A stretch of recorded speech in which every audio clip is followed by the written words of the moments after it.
Hello, the name is Daman Dev Sood. Welcome to my weekly show, My Top Tips, every Wednesday, 9:30 a.m. IST. Soon I will be making the half century of these episodes. Today, this discussion is about strategies, continuity, and recovery strategies in business continuity.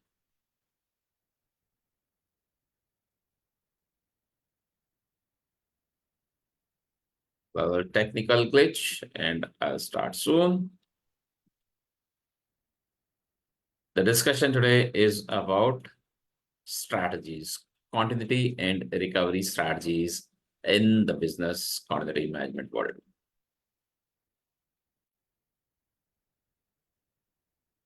Strategies or solutions are alternate ways of delivering products and services if your primary ways fail due to any reason. I'm surprised that no standard defines strategies. Very strange.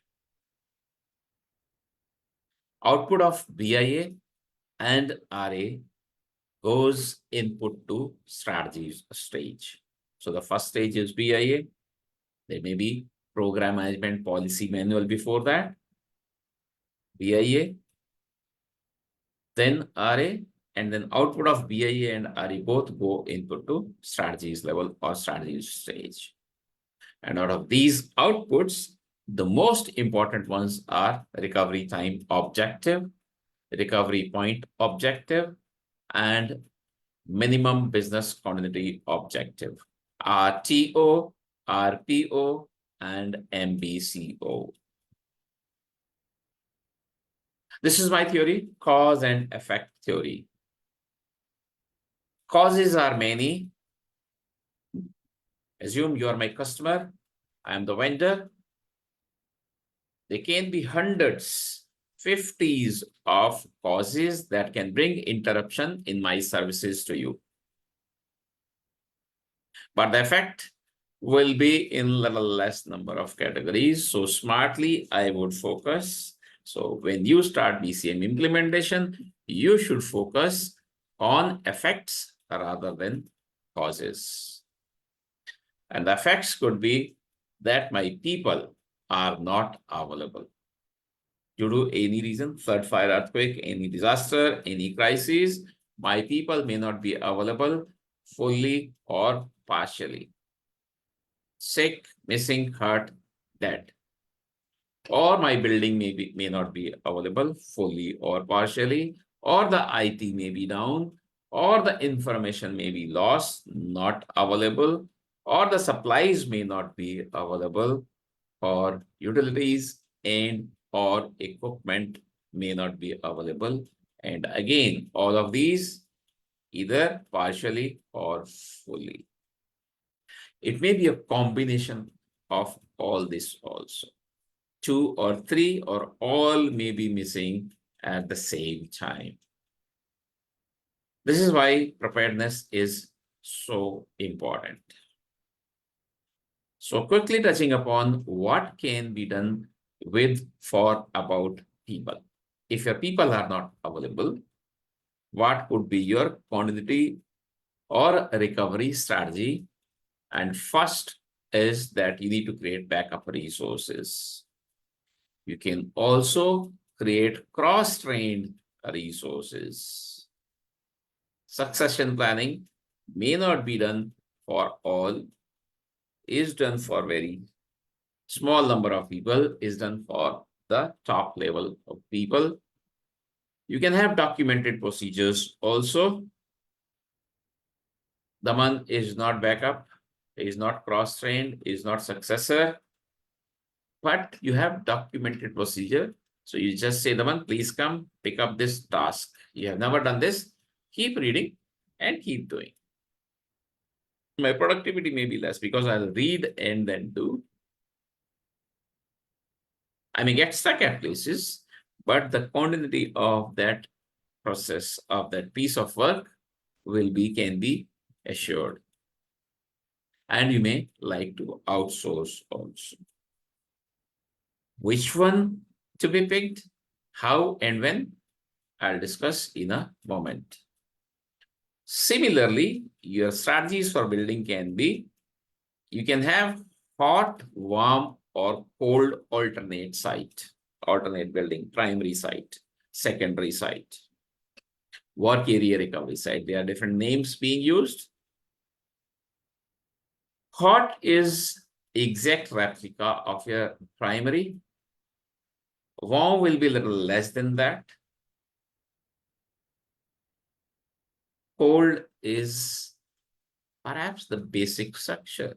The building is available, but lighting, furniture, AC, etc. need to be arranged.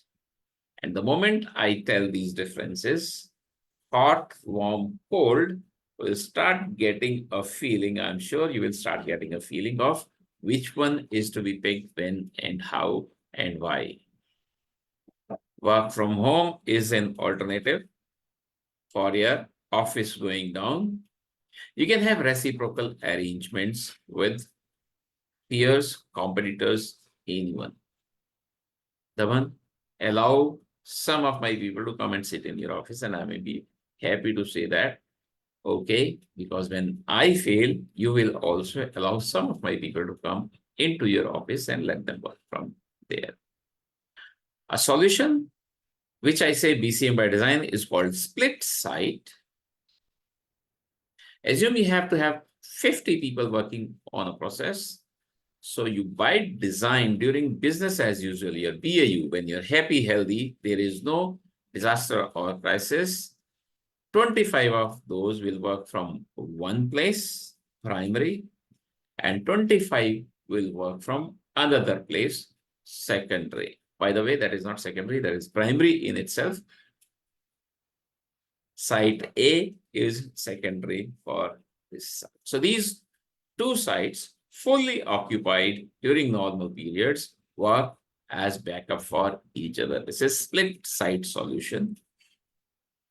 Excellent, zero expenditure, because you had to have 50 people working and 50 are working.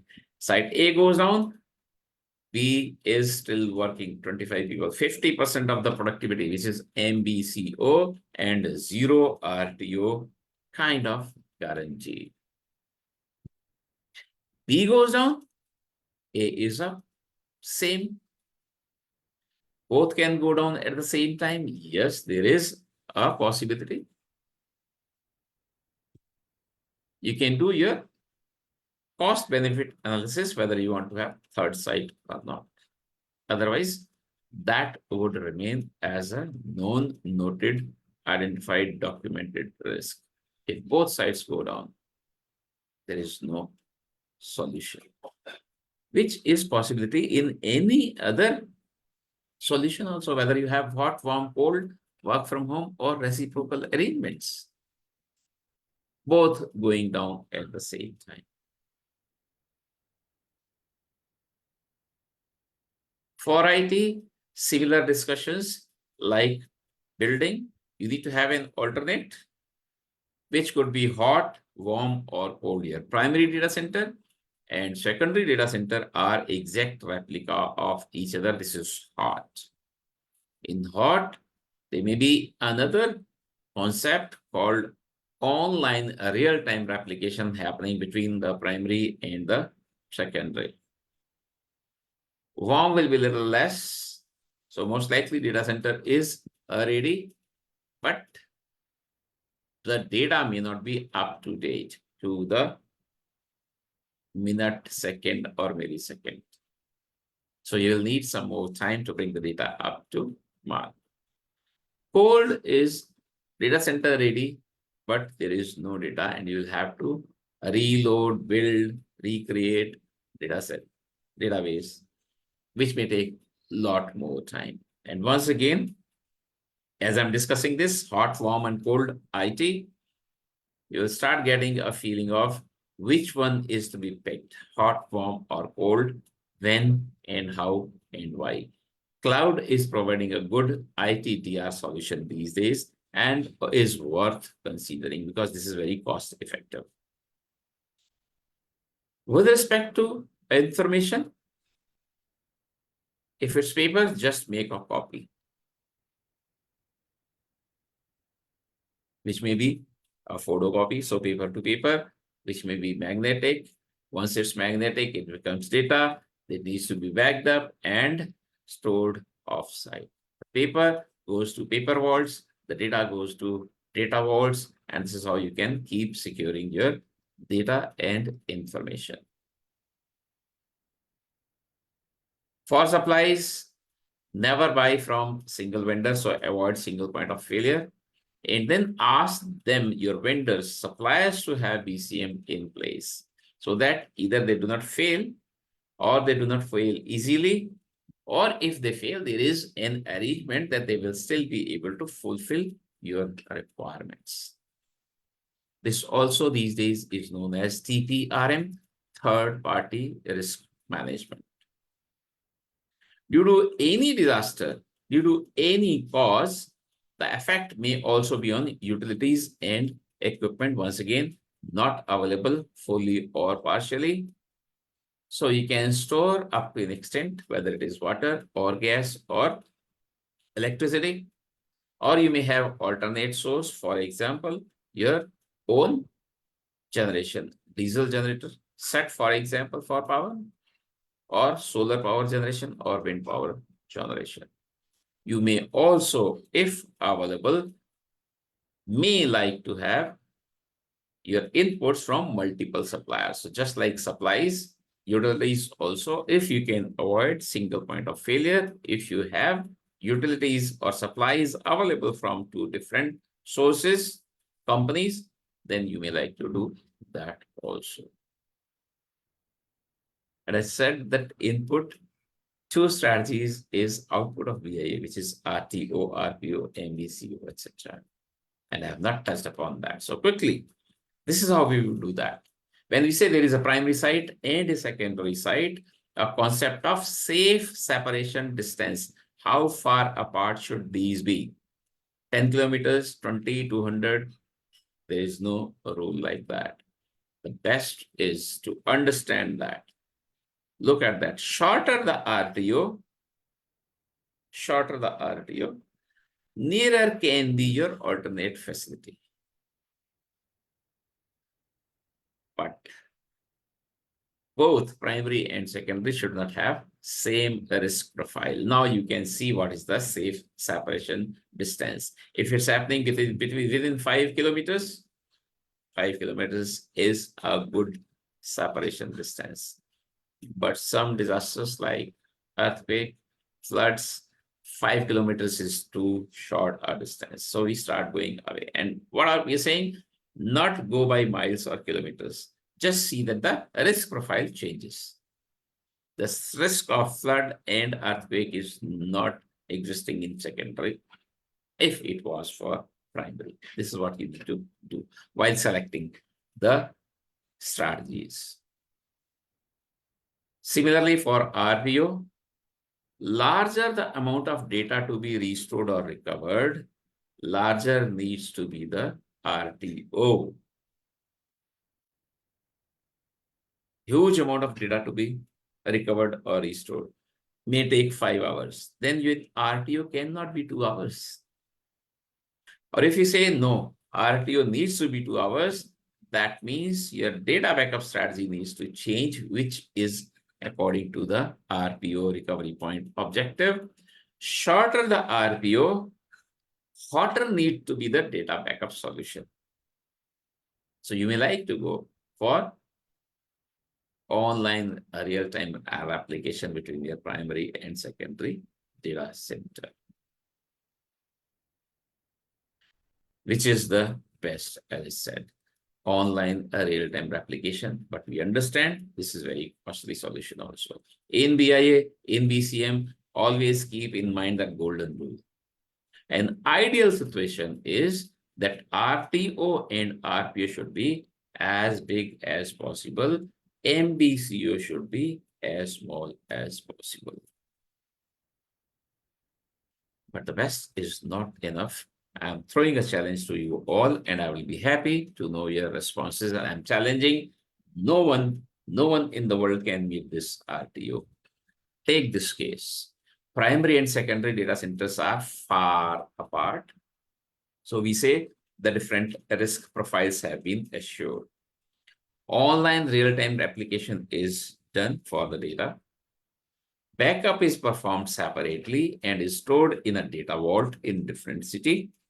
All good so far. Primary gets corrupted, worst case 100%.